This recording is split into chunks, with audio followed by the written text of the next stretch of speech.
You're not. You're not. Yes, I am, because you get people angry because you don't answer directly. What verses Sorry? are you looking at? The main point is that this is saying that the bones exist, and then Allah covers the bones or clothes the bone with flesh. Open this link up. You don't need to know science. There's a section by Dr. William Campbell in Quran and the Bible, Light of History and Science, in response to Dr. Maurice Bouquet, the Bible and the Quran and Science. So I just sent you the link. So if you notice, he goes through all the verses of the Quran that talk about embryonic development, and he demonstrates medically they are mistaken. He looks at the Arabic, specifically the word thumma, and he actually shows you that the 4 stages of embryonic development mentioned in the Quran was something that the Quran was parroting from already known medical knowledge, such as Galen, O mankind, if you have doubt about the resurrection, that we have created you from dust, then from a drop of seed, then from a clot, then from a little lump of flesh, shapely and shapeless. And then 23:12-14, verily we created man from a product of wet earth,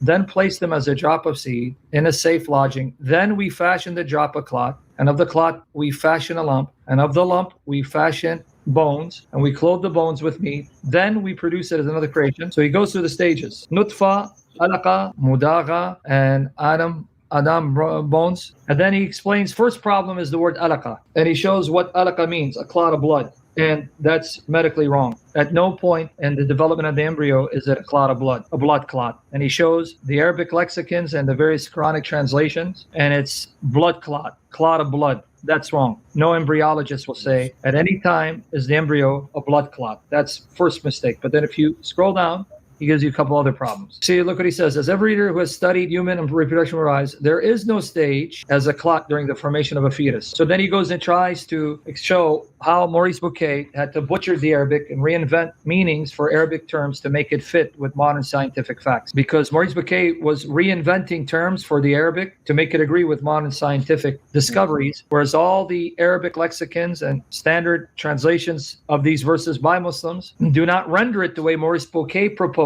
because Maurice Bouquet, who was the physician for King Faisal, who was being paid by King Faisal, wrote this book in 75, trying to show that the Quran is a miracle, as the Bible's full of errors. Now, surprise, surprise, the man comes up with a book that praises the Quran when he was the physician of King Faisal of Saudi Arabia. Being paid lots of money. He wasn't the physician of King Faisal just for no reason, Sam. There was a specific reason why he became the physician. Yes, very specific reason, and that's why it is a coincidence that when he's going to write a book about the Quran, he praises it. While Wasn't he the one who did a research on the pharaoh of Ramses II? Do you want me to embarrass you with that because he turned out to be lying through his teeth? Because I have an article saying so. You're laughing again?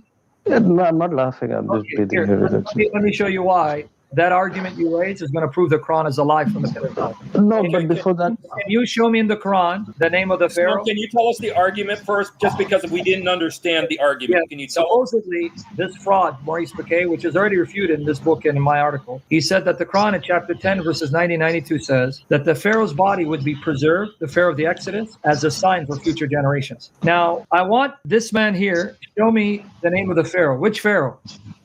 Before that, just let's finish the embryology one, and then let's go to we'll get to the embryology because it's going to be long. Because I don't find anything wrong there. That's why you just got 1 point of ovum. That's it, right? But is this specifically wrong?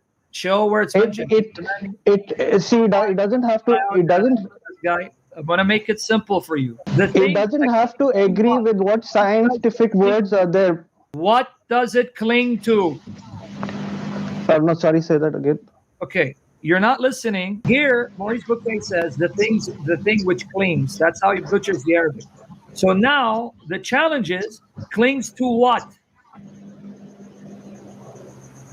Why do you need that? Why do you need that? Because he is proposing new meanings for Arabic terms that are not supported by the Arabic lexicons or the Muslim translations. So now, if he's going to invent new meanings, then we're going to insist, okay, since you want to translate alaqa as the things which clings, where it's everyone, translates as blood clot, which is an error. So first mistake, show me any embryologist that says that the embryo becomes a blood clot, because that's what alaka means. It's not necessary what alaka means that it is blood clot. One, I'll get to that. I'll get to that, Sam. Let's go back up to all the Quranic translations. So you're wasting your time. Look, I do have better things to do, Sam. Steve. Alaka means blood clot. The ignoramus didn't want to deal with the fact that alaka, clot of blood, there is no embryologist that agrees that the embryo becomes a clot of blood. This is wrong, but the Quran says it becomes alaka, and he shows you that means blood clot, clot of blood. I just had really two questions, and then I just wanted to really discuss the questions. Okay, go ahead. Sorry, my voice is going. I have a really bad cold. Go ahead. Go ahead. I'm listening. Go ahead. You can hear me fine, yeah? Yes, sir. Go ahead. Right. That's good, yeah. Okay, it says, I've heard something about saying in the Bible, the earth's flat. And why would you have a problem with that when the Quran teaches that the earth is flat? Are you being consistent? Specifically, I found in Genesis 1, line 7. Yaqeen, you're not listening. Yaqeen, listen to me. Why are you a Muslim if you're honest and consistent? Because if your argument that the Bible teaches a flat earth, the Quran teaches the earth is flat. And I got about 10 verses that say that. So do you accept the fact that the earth's flat there? No, you didn't answer my question, so I'm not going to let you tap dance. So if I show you, flat. Yaqeen, so you're talking over me, that means you're not listening. That means you're a troll. So I'm going to try it again to test you. If I show you and you answered the question with now you got to get out of here, buddy. By the way, I'm not saying the Bible teaches a flat earth. What I'm saying is, if he's honest when he's not, he just buried the Quran because it teaches that the earth is flat. Now watch chapter 71, verse 19. And God has made the earth a flat expanse for you. This is, again, the two Jalals, Tafsir al-Jalalain, on chapter 88, verse 20. The verse says, and the earth, how it was laid out flat, sutahat. As for his words, sutahat, laid out flat. This, on a literal reading, suggests that the earth is flat, which is the opinion of most of the scholars of law, meaning Muslim scholars of Sharia, and not a sphere as astronomers have it. So you just buried your wicked friend, this deceiver, Yaqeen. And then notice chapter 84, verse 3-4, and when the earth is flattened out, mudat, now scroll down. What's the definition of mud? Now remember these, here it is, this article I give you, the Arabic lexicons. These wicked sons of the devil who think they're going to lie about the Arabic. What does the Arabic say the word mud means? To draw a thing, namely a rope, pull a thing, stretch a thing, strain a thing, extend by drawing or pulling, stretch forth, to prolong, expand, elongate, lengthen a thing, spread or spread out, delay or defer a thing, continue a thing, to help or aid someone, to advance, to increase, to supply ink, put ink into something. Does that sound like that the earth is a sphere if you're stretching it out to elongate it? No. Okay, now read the next definitions if you can. Mad, mudud, extension, distension, dilation. Do you extend a sphere? No. Okay, keep on. You flatten it out, right? Yeah. Distension, dilation, expansion, stretching, spreading, lengthening, elongating, prolongating, protraction. All right. Chapter 2, verse 22. He is the one who has made the earth a carpet. Farashin for you, a carpet. Carpet. He who made for you the earth a bed spread out, and the sky a ceiling. So Muhammad, because he was an idiot, thought that the sky was like an actual physical ceiling and the earth was physically flat and the sky was a ceiling over it. Worship God who rendered the earth as a floor for you and the sky as a dome. According to the Quran, Alexander the Great, called Dul Qaryan, traveled so far east that he ended up finding the actual place where the sun physically sets. They will question thee concerning Dul Qarnayn. Say, I will recite to you a mention of him. We established him in the land, and we gave him a way to everything. And he followed away until when he reached the setting of the sun. Okay, so when he reached the setting place of the sun, where the sun sets, where did he find the setting? In a muddy spring. One more time. Wait. No, read that one more time. It says, when he reached the setting of the sun, he found it setting in a muddy spring. Oh, but wait, it's going to get worse because I'm going to quote the hadith. Yeah. The hadith of Muhammad. Wait. And he found nearby a people. We said, O Dul Qarnayn, either thou shalt chastise them, or thou shalt take towards them a way of kindness. He said, As for the evildoer, him we shall chastise.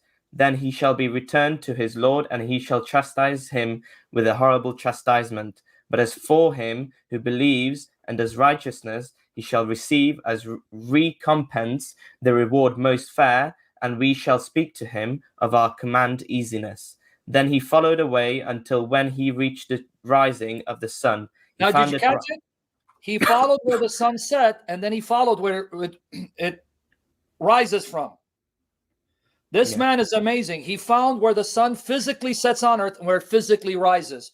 So if we follow this genius, Einstein, Muhammad, the sun goes down in this muddy spring, and then, I don't know, I guess this muddy spring has a channel, like a canal. It goes through, and then boom, it pops up.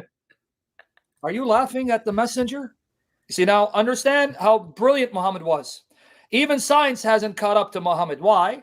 Because Muhammad believed, and I'm going to show you the hadith. It's a sahih hadith, sound. He can't say, no, this is metaphorical, man. You don't know Arabic. And it says, but as for now, him who believes and does righteousness, he shall receive a recompense, the reward most fair, and we shall speak to him of our command easiness. Then he followed away until when he reached the rising of the sun, he found it rising upon a people whom we had not appointed any veil to shade them from it. Sorry. Now look at what genius Muhammad is. I mean, man, I swear I'm about to take Shahada. You and me, we're going to go to the mosque and take Shahada. Muhammad said that when Dhul-Qarnayn found where the sun rises, it rose on a people that had no shade from the heat of the sun. So it scorched them. It burned them. Till when he reached the setting place of the sun, he found it setting in a muddy spring. Now, so people know where you're going. Now you're reading other translations that I provided, but I'm going to give you the hadith that's sahih. Keep reading. So that was Pickthall. What did it say? It says, till when he reached the setting place of the sun, he found it setting in a muddy spring. Pickthall. All right. Until when he reached the setting of the sun, he found it set in a spring of murky water. That's what something Yusuf Ali. And then Hilali Khan says what? Until when he reached the setting place of the sun, he found it setting in a spring of black, muddy, or hot water. Now watch what Yusuf Ali is going to say about how perplexing, confusing this passage is. Read his note. It says, this is the first of the 3 episodes here mentioned. His expedition to the west, reaching the setting of the sun, does not mean the extreme west, for there is no such thing. West and east are relative. You think? Wait. You see Yusuf Ali, who knows science, writing in the 20th century, that there's no such thing, right, as what? Extreme west, right? Because in a spherical earth, there is no such thing extreme west, right? Mm-hmm. You think? Genius? Gee, you think there is no such thing extreme west unless the earth is flat? It says it means western expeditions terminated by a spring of murky water. This has puzzled commentators. Wait, it has done what for commentators? Puzzled them. You think that a book that claims to be eternal, uncreated, the speech of the creator of heaven and earth, that tells me that the sun physically sets in murky water, that has puzzled commentators? You think? No, that makes perfect sense, sir. Now you can skip that part. I'm going to tell you where to go. Go to the hadith right after. Keep going where it says one of the major signs of the hour. That was at sunset. He said to me, O Abu Dar, do you know where this sun sets? I said, Allah and his messenger know better. Now watch this, brother. He's asking him, O Abu Dar, do you know where the sun sets? And he goes, well, Allah and his messenger know best. You and Allah know, not me. Now notice his answer. He said, it sets in a spring of murky water. Then it goes... It does what? Sets in a spring of murky water. Wait, Muhammad interpreted chapter 18, verse 86 literally. Muhammad, who was the one who recited the Quran, says when the Quran says the sun sets in murky water, that's literal, that's actual, that's physical. So he didn't allegorize it? No. Okay, so finish it. Then it goes and prostrates before its Lord and exalted in might and the ever majestic on the throne. It's time to go out. Allah allows it to go out and thus it rises. But when he wants to make it rise where it sets, he locks it up. The sun will then say, oh my Lord, I have a long distance to run. Wow, the sun actually speaks. Who would have thunk it, guys? So the sun says, Rabbi, my Lord, please, I got a long distance to travel and it's kind of getting hot. So I want to just dip myself in that spring to cool off, oh Allah. It's a great distance for me to return to the sand to cool off. Come on, give me a break, Rabbi. You're laughing again at Allah. This is Allah's messenger, dude.